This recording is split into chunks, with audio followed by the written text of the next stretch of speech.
Welcome, Royal Family. You tune into Healing Queens, the podcast, where the focus is motivation, support, and guidance for the growth of our queens. I'm Emma E2K, your certified healing life coach. Welcome, welcome. It's episode 46, y'all. Woo! Yes, 46. Thank you, Jesus. This episode is sponsored by Healing Queens Inc., E2K Worldwide Services, Body Yadi by Doc, and As She Speaks Coaching. Yes. So excited. Thank you for all those that continue to sponsor and support. Make sure you go to healingqueens.org, Healing Queens with a Z.org.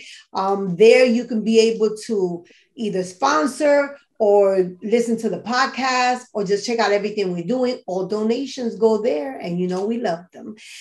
Today's topic is going to be an interesting one. So you know how I pick my topics, either through conversation or things that I see that I think are interesting and that our followers, our listeners, you know, will want to chime in and things like that. So D1 had posted something on his gram asking women this question: what does leading look like? Like for us as women, what does that look like for us to be led as, you know, with a man? And I'm like, oh, I'm all on it. I'm going to give him an answer. But then I say, I got to call my sister. I got to call another queen to come in and give her perspective.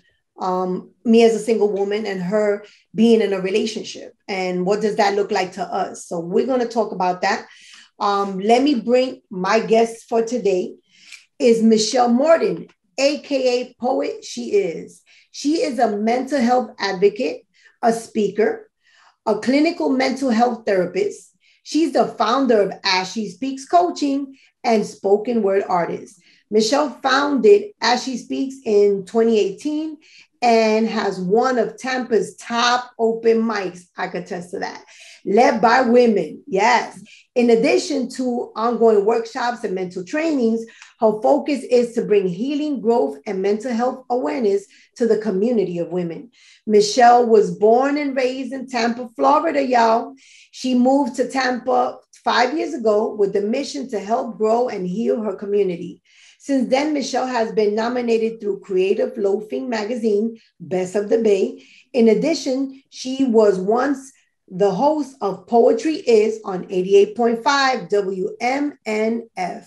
So give it up for my queen sis, Michelle. Woo! Hi. What's up, everybody? Welcome. Welcome, sis. Welcome. So glad to have you. Welcome. I'm so happy to be here. Girl, I'm just so glad. See, that's why I love my queens, because I placed the call and they're like, yes, I'm on deck.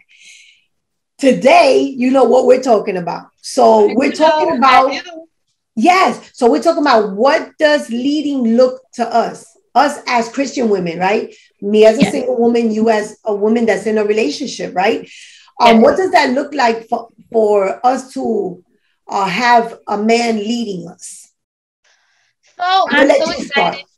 Yeah, I'm so excited to be here. My name is Michelle M, aka Poet She Is. I think for me, that I've learned so much about relationships just through mental health, poets, female poets talking about relationships all the time when performing. But I think that when we really get down to it, it really comes with your values and your beliefs. And for me, personally, when a man leads, he leads with honor, respect, and love. But most importantly, for my background, he has to be a man of God. He has to be a man of faith. I think that a man of God and a man that is not of God are two different things, two different ways of leading. And for me personally, when he is a man of God, I believe that the leadership is a little bit different and looks different. Now, it really depends on your faith and how your faith looks. Some people clash when it's not the same belief system. But for me, I personally believe that I have to be equally yoked to my partner. So my partner has to be in the same belief and values as me. And if not the same, or he's maybe a little bit higher and he's growing in his faith, but we both have to match that same type of level of faith, because I truly believe that that's the way, for me personally, a man can lead me. That's good. That's good. I'm glad that you brought that up as far as two types of men, right? So you have the man that's right, that's the godly man, the man that's not godly, but doesn't mean that they can't lead, right? They both are leaders, but the leadership looks different. Right. Yes. And matter of fact, the posting that D1 did, my boyfriend had sent it to me on social media. It was so funny. And we had to talk about it. And he asked me the same question. And I was like, hey, like, really, Chris, you gonna shout out to my boo thing, Christopher YPC.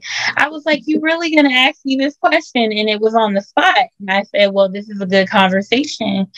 And really, it is different, because a man, for me, a man of God was something that I always wanted. Someone that was in his faith, someone that didn't just say that he was a man of God, but his actions, showed that.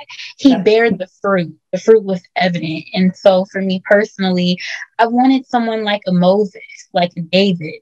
I always said a man of obedience like Moses, with the heart of God like David, a man like that, with a man with patience like Boaz. Like, it wasn't just someone that was any sort of guy. I really prayed for a man that was handpicked by God. And when he's handpicked by God, and when you've gotten confirmation from the Lord on entering into a courtship, into a relationship, there is so much more peace in that. And for me, being a woman of God, that is something that I value. Some people think that that's that old school stuff, but for me, it's not. Nothing to me when it comes to my faith is new under the sun. So for me, I really felt that in order to be in a relationship with someone, it had to be honored by the Lord. So when I entered into my courtship, my dating period, I prayed about it. I fasted, I prayed. I stayed single for 9 years to prepare myself until I felt like the Lord would release me into that, and he did.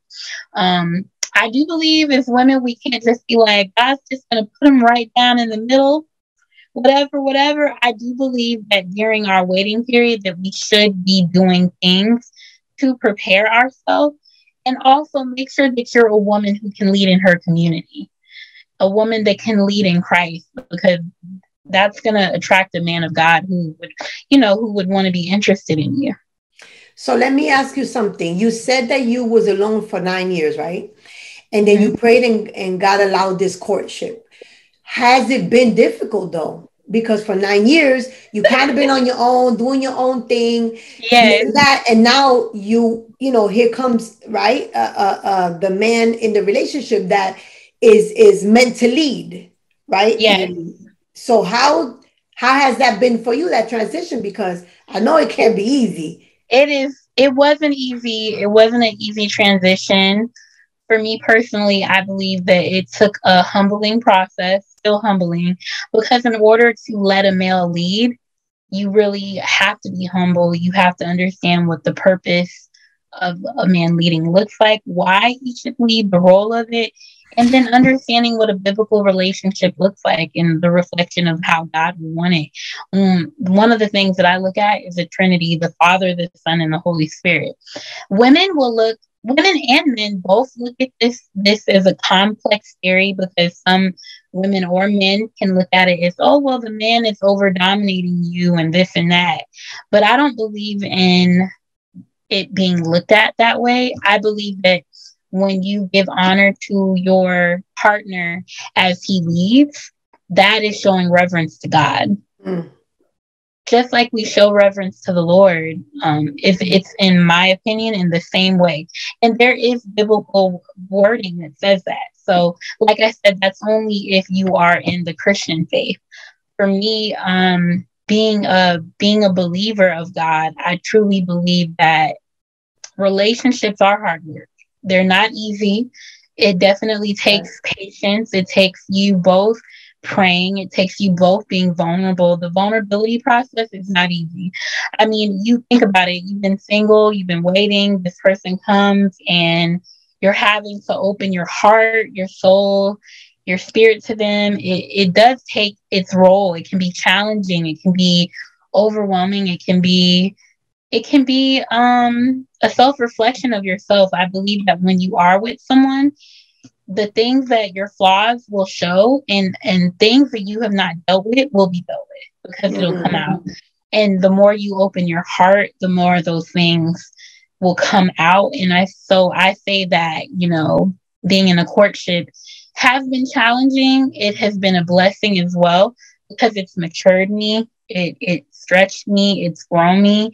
It's taught me how to really look deeper into how I communicate, and that it's not all about me, not about self, but it is about giving of self and understanding a person and honoring that person. So that's how I look at it. But it definitely has not been easy, but it has been enjoyable, because this relationship is definitely a reflection of God and something that I waited for. And being that I waited for it and prayed for it, it definitely takes prayer. It takes sacrifice. It takes obedience. It takes all of that to maintain a healthy relationship. And I think in my relationship, that's our focus, is to continue striving to be healthy, striving to be sound-minded, be at peace. Right. You know, we all secretly have wars that goes on within us. And so you want to make sure that you deal with those wars, you know, that are within you, the chaos that is in your own heart, in your own past. So I would say that's definitely something that can come up in your relationship. Right. That's good. That's good. You know, I'm going to speak on my singleness, right? And then there's a different of our age. So you're a lot younger than me. And so the fact that, you know, because the modern women of today, they're very independent, gung-ho, I make more money, blah, blah, blah, you know, and some men, they really, you know, I say men that are sure about themselves, they really don't care whether the woman makes more money or not. We still going to do the hierarchy, right? Man, woman, children underneath, right? And that don't bother some men, but there's some men that does bother them, that a woman makes more money than them. And so, you know, they talk about, you know, as far as Christians, you know, and when you get married, right, you know, you become one, right? Two become one, and everything is one, like the bank account, this and that, this and that. And I don't know. I mean, I got to be honest with you.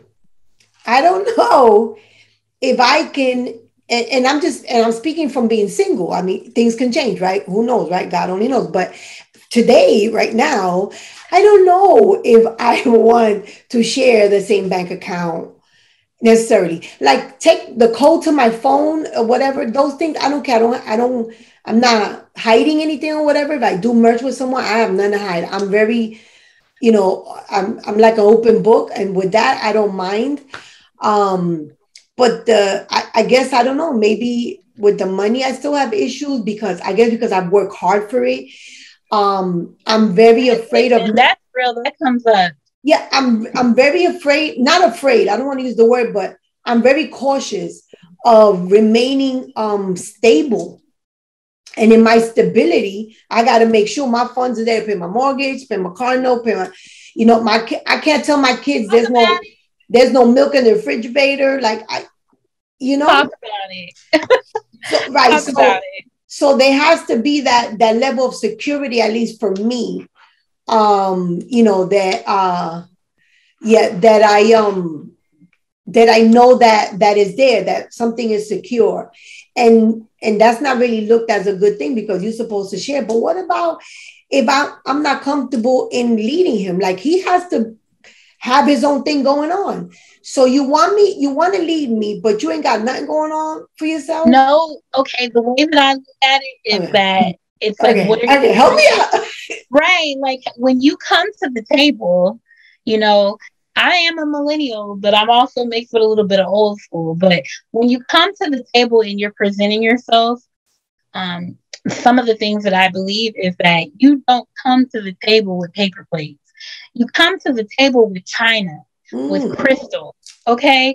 Because when you see me, that's my expectation. You know, you are going to attract what you are.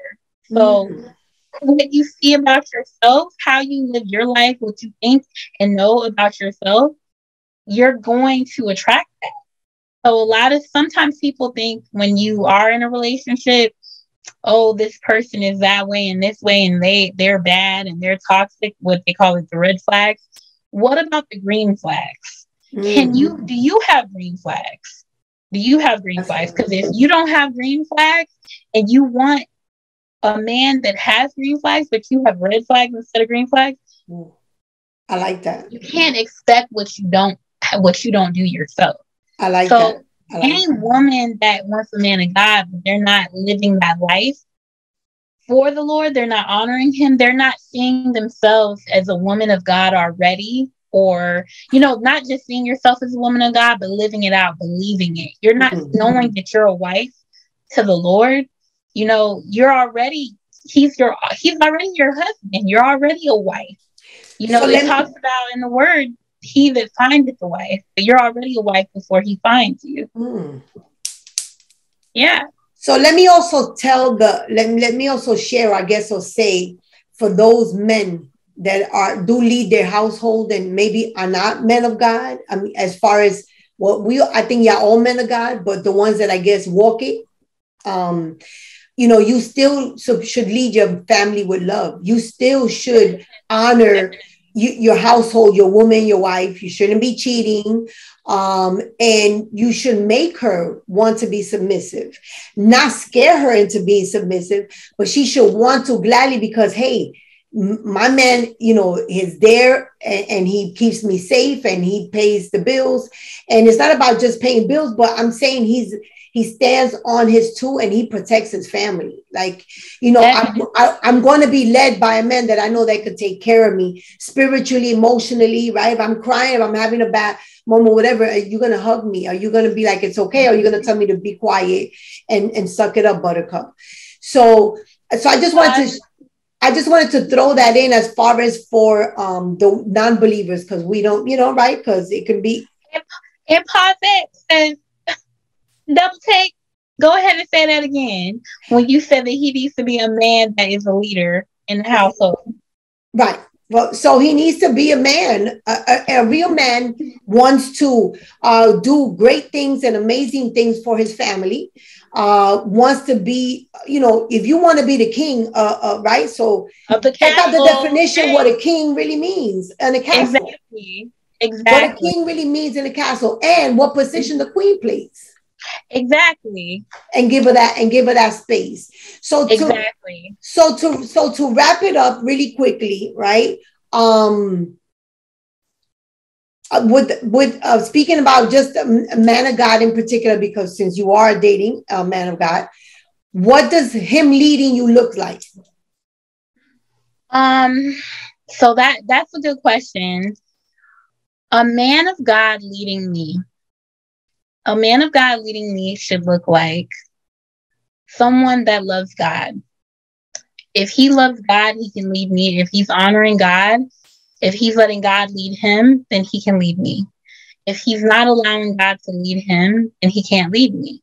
A man that hears his voice, a man that is obedient, a man that is faithful, a man that is a hard worker, a man that is patient, kind, and loving, respectful, values family, values honoring his wife, his children, values himself, that has vision, because the people in the Bible, it says the people they perish because they lack the vision. So it's like, if he lacks vision, he's not going to continue to grow. I don't necessarily look for someone that is like, oh, I've arrived, so I have the perfect credit score or the perfect job, like I'm making all this money. Like, no, what is your vision? Can you grow beyond that? Right. What can you see for yourself? For me personally, I would desire someone, the same thing that he preaches and teaches in ministry or even in his regular life. Mm-hmm. I want to see that in your daily life, in your daily walk. Are you bearing fruit? Are you righteous? Do you show that? So I think that for me is what I'm looking for. not looking for, because obviously I'm in a relationship, but when I was single, I definitely looked for those attributes or waited for those attributes. Yeah. And listen, I wasn't afraid to be single because I knew who I belonged to. Right. That right there.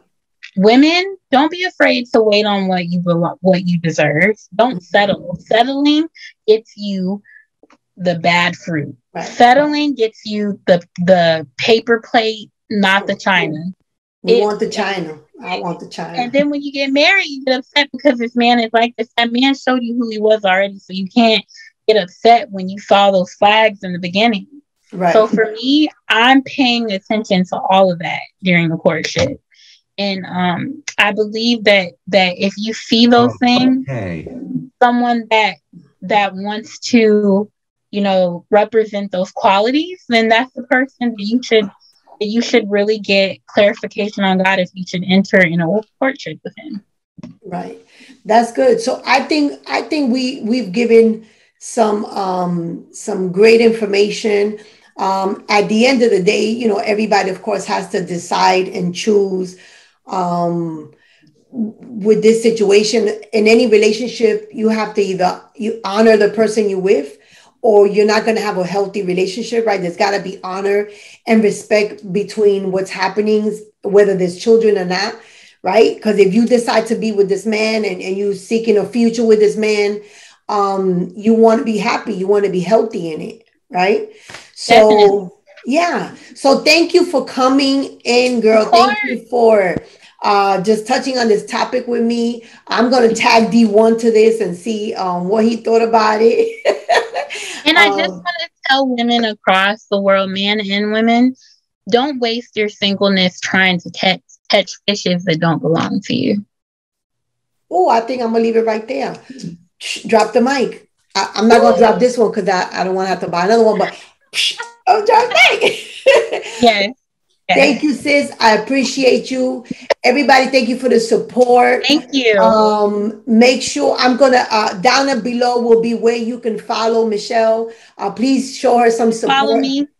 Show her some support and love. It'll be scrolled in the bottom here. Thank you so much. Of course. It's been another amazing podcast, 46. Boom, knocked it out the park.